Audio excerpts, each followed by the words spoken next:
En esta tercera semana veremos lo que son los tipos de investigación. Como ya vimos, la ciencia necesita clasificar, explicar, controlar y predecir los fenómenos que pasan en el mundo, o sea, los fenómenos naturales, y los fenómenos sociales, o sea, los que pasan con las personas.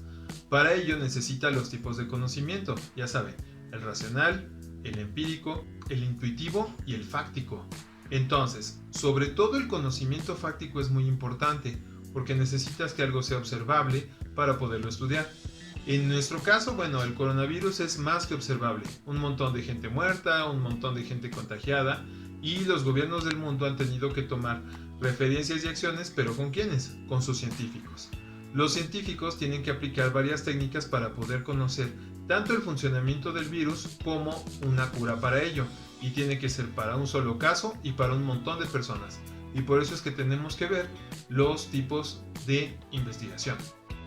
Aquí es necesario acotar una cosa muy importante. Una cosa es buscar información y otra cosa es investigar. Entonces, la investigación tiene más rigor que solamente buscar información. Buscar información lo podemos hacer en cualquier parte, desde nuestro teléfono hasta en la computadora. En cambio, la investigación lleva el método científico con ese rigor. ¿Cómo? La observación, como primer paso, es por ejemplo observar lo que pasa con el coronavirus. Después sigue la hipótesis. La hipótesis es una pregunta. ¿Existirá alguna vacuna para poder contrarrestar el coronavirus? Y entonces viene la experimentación.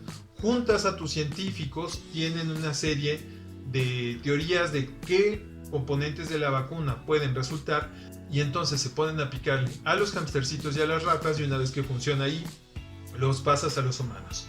Haces una listita de los que sí funcionaron y de los que no, y entonces ¿qué estás haciendo? Comprobando. Si siempre se repite el mismo resultado, es decir, la gente no se enferma o no se enferma tan fuerte, entonces te está funcionando la vacuna. Y no, tienes que seguir experimentando con otros componentes. Entonces, por eso es que esta materia se llama metodología de la investigación, y es porque tenemos que conocer ese rigor científico.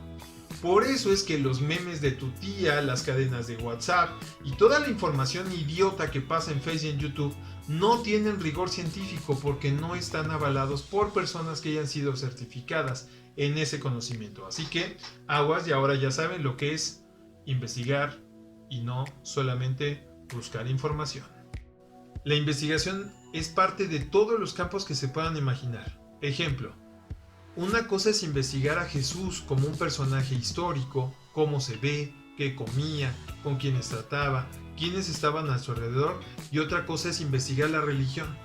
La religión es un fenómeno social que es completamente observable, y entonces puedes ver ahora el comportamiento de las personas que giran en torno a la religión cristiana. Pero una cosa es investigar a Cristo y otra es investigar a las personas que creen en Cristo. Investigar es muy importante. En todos los ámbitos de la ciencia se aplica, también en los ámbitos de la vida diaria. Lo hacen los maestros al preparar una clase, lo hacen los reporteros al investigar sobre un tema, lo hacen los científicos y los médicos para poder curar una enfermedad, ya sea el coronavirus o cualquier otra. En este caso, supongo que han sabido sobre lo que ha pasado en las conferencias del Dr. Hugo López-Gatell, con varios reporteros que no solo han llevado fuentes muy poco confiables, sino también que han leído mal, y lo más probable es que si no investigas bien, quedes como un idiota. Hola doctor, buenas tardes. Araya Uribe del Sol de México. Esta tarde el exsecretario de Salud, José Narro, consideró que ha mentido respecto a las cifras. ¿Le ha mentido a México, secretario? Y a ver, cuénteme más. ¿Qué más dice el exsecretario, doctor Narro? A ver, permíteme. Pues dice que hay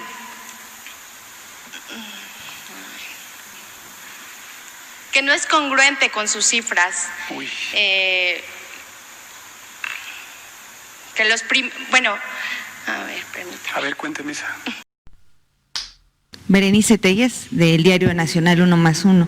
Es con respecto a esta crítica que hace la Universidad Autónoma de México de que no se están considerando las estadísticas del sector indígena para el tema de COVID-19.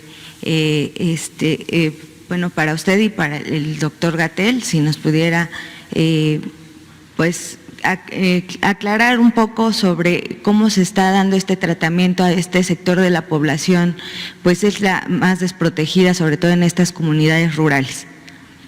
Efectivamente, me llama la atención le agradezco su pregunta, creo que es útil. A veces es más útil cuando dice de una institución, la UNAM denuncia que no están dando la información sobre comunidades indígenas. ¿Quién de la UNAM? La UNAM tiene 450,000 miembros en su comunidad. Es una postura institucional, es una postura de un instituto, es una postura de una facultad, o es un grupo de investigación, o es una persona. Ahora, mientras lo busca, le comento. Es un boletín de COVID-19 sobre salud pública y epidemiología. ¿Y quién lo presenta de la UNAM? Quizá esto nos ayuda porque es útil saber cuando se dice de una institución tan noble y tan magnánima como la UNAM, decir que la UNAM está haciendo una acusación de que el gobierno de México esconde información sobre pueblos indígenas, pues ese es un señalamiento grave. Jorge Baruch. Entonces el señor Jorge Baruch, o Barucho… Médico responsable de la clínica del viajero en la UNAM. Entonces no es la UNAM. Ok. La UNAM es la UNAM. Tiene facultades, institutos, y usted nos está diciendo que hay un médico de nombre Jorge Baruch, que es jefe de una clínica de medicina del viajero, que está en la Terminal 2 del aeropuerto, y que es un buen médico, que se dedica a medicina del viajero desde hace varios años. Entonces no es un señalamiento de la UNAM, para ir disecando, porque si no, así es como se empieza a hacer la desinformación. La confusión de muchos reporteros se ha hecho evidente no solo en México, sino a lo largo del mundo. En México se hace todavía más palpable porque hay una conferencia de prensa todos los días sobre coronavirus. En este caso, cosas como el uso de cubrebocas, los antivirales, el dióxido de cloro que es venenoso y entre muchas otras cosas ha causado una enorme confusión entre la población porque tenemos que lidiar con las personas que quieren hacer un bien contra las personas que quieren hacer un negocio. Entonces, no todas las personas que quieren hacer un negocio quieren hacer el bien. Por lo tanto, le pueden vender remedios mágicos a las personas con tal de vender su producto. Y eso es contra lo que se pelea la investigación. Por eso es importantísimo hacerle caso a fuentes oficiales como la Organización Mundial de la Salud. Vamos entonces con los tipos de investigación. Vamos con estas definiciones que son muy importantes porque a partir de aquí el trabajo, se va a hacer un poquito más complicado y por eso necesitamos definir muy bien lo que tenemos que saber. Recordemos, investigar es el conjunto de actividades de índole intelectual y experimental de carácter científico con la intención de incrementar los conocimientos sobre un tema o resolver un problema. Entonces, los tipos de investigación son los siguientes. Primero está la investigación básica. La investigación básica solamente busca incrementar los conocimientos sobre un tema. Estos conocimientos no son necesariamente aplicables. Ejemplo, ¿qué es el coronavirus? Esa es una investigación básica. Cuando empezó la pandemia, los científicos primero tenían que clasificar la enfermedad del coronavirus. Todavía no podían ni explicarla, ni mucho menos controlarla y tampoco predecirla, porque no sabían el comportamiento de la misma enfermedad. Ojo, ya existía la cepa del virus que originaba el coronavirus como tal, pero no en este coronavirus que nos afecta directamente a nosotros los seres humanos. La investigación aplicada, en contraparte, es aquella investigación que se enfoca enteramente a solucionar un problema. Entonces, cuando hacemos investigación aplicada, en este caso necesitamos buscar una vacuna para el COVID. En este caso porque el COVID va a ser una enfermedad estacionaria, quiere decir que ya no se va a ir. Por lo tanto, necesitas controlar a la enfermedad para que no se enfermen demasiadas personas. ¿Cómo? Con una vacuna. Esa es la forma de controlarla. ¿Ya tenía nombre la enfermedad? Sí. En estos meses lograron explicarla, o sea, por qué se da y cómo se da. Y finalmente necesitamos controlarla para que las personas no se vayan a morir de la forma que lo han estado haciendo. Que no han sido muchas en comparación con el mundo, pero apenas ayer ya se cumplió 1 millón de personas que han muerto alrededor del mundo por coronavirus. Para este punto, nos encontramos donde les tengo que explicar los dos tipos de investigación más importantes: la investigación cualitativa y la investigación cuantitativa. Como les decía, esto de la investigación cuantitativa, y para que quede más claro, vamos a poner la definición. Es el estudio y análisis de la realidad a través de datos cuantificables, o sea que se pueden contar. Su objetivo es medir. Ejemplo, ¿cuántas personas se han contagiado de coronavirus en el mundo? Cuantitativa. ¿Cuántos? La investigación cuantitativa viene de la raíz latina quanto, que significa literalmente cuántos. Entonces, si lo tuviéramos que explicar en el coronavirus, tendríamos que hacer una investigación cuantitativa, que fue la que hicieron de hecho los científicos al inicio de la pandemia. Es decir, cuántas personas se han enfermado y cuántas personas se han muerto. Esa es una investigación cuantitativa. Por supuesto, hay un montón de cosas que son cuantitativas y que obviamente venían antes de la pandemia, porque pareciera que antes de la pandemia nada existía, y en realidad siempre ha existido.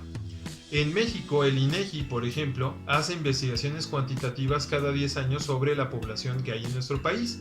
Es decir, cuántos hombres hay, cuántas mujeres hay, cuántos niños, cuántas niñas, cuántos viejitos, cuántas viejitas. Siempre están haciendo investigación cuantitativa. ¿Cuántos? En cambio, la investigación cualitativa es cuando se quiere obtener datos de un fenómeno, uno para analizarlo. La investigación cualitativa, que viene de la raíz latina qualitas, que significa cuáles, tiene que ver con los casos de una persona, quizás dos.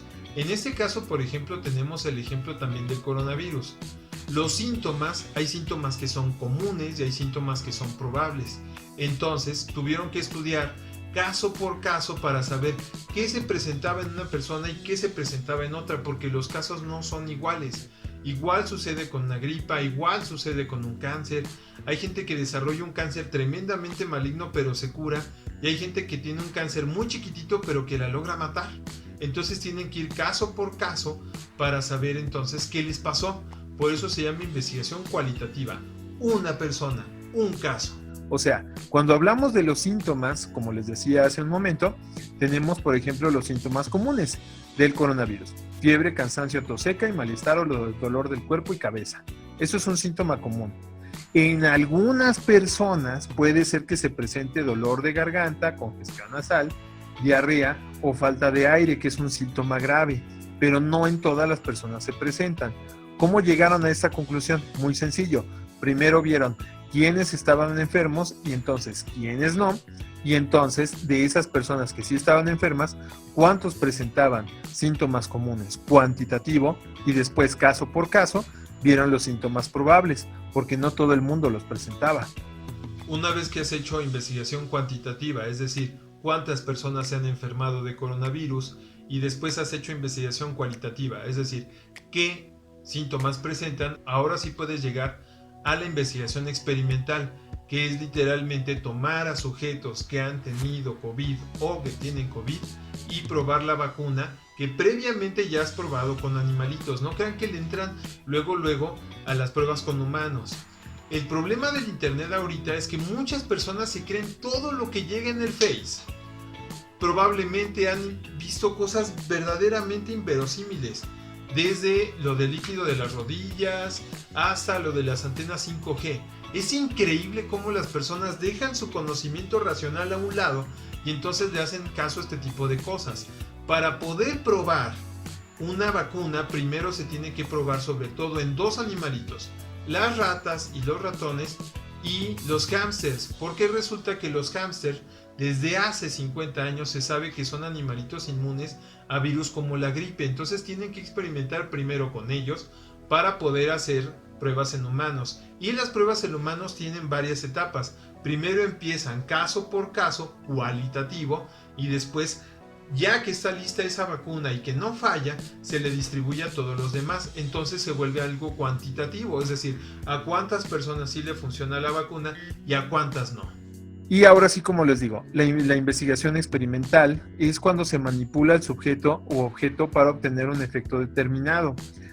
En este caso, el efecto determinado sería que una persona pues no se enferme de coronavirus o no le dé tan fuerte, porque también pasa una cosa: hay ciertas vacunas que no tienen tanta efectividad, como la vacuna de la gripe. que evita que te enfermes durante un tiempo, pero eventualmente te vas a enfermar de gripe.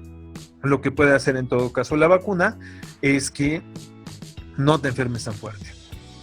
En el caso del coronavirus, la investigación se convirtió completamente en exploratoria en ciertas cosas que no nos habían pasado desde hace 100 años. Recordemos, la investigación exploratoria es cuando algo no ha sido abordado lo suficiente y entonces las personas apenas están descubriendo qué sucede con ese fenómeno. Hay un montón de cosas que han sido exploratorias en su momento. Lo fue el cáncer en su momento, lo fue el SIDA en su momento, y entonces tuvieron que descubrir paso a paso qué pasaba entonces con la enfermedad. Quitar mitos y realidades es parte de la investigación. Y bueno, como les decía hace un momento, la investigación exploratoria, para que quede la definición, es cuando se investiga un tema que no ha sido abordado o ha sido abordado muy poco. En este caso, bueno, la investigación sobre el coronavirus primero empezó a ser exploratoria porque no se sabía mucho sobre el comportamiento de la enfermedad. Gradualmente fuimos conociendo más de la enfermedad y entonces se han quitado tanto mitos y obviamente se han consolidado realidades acerca del COVID. ¿Qué es lo que vamos a hacer entonces en esta semana? En Google Classroom les voy a dejar un cuadrito que van a tener que llenar, poniendo las partes que yo les vaya solicitando ahí en ese cuadrito, pero nos vamos a enfocar en este caso al cáncer de ovario, que es una enfermedad silenciosa entre las mujeres y que es altamente mortal.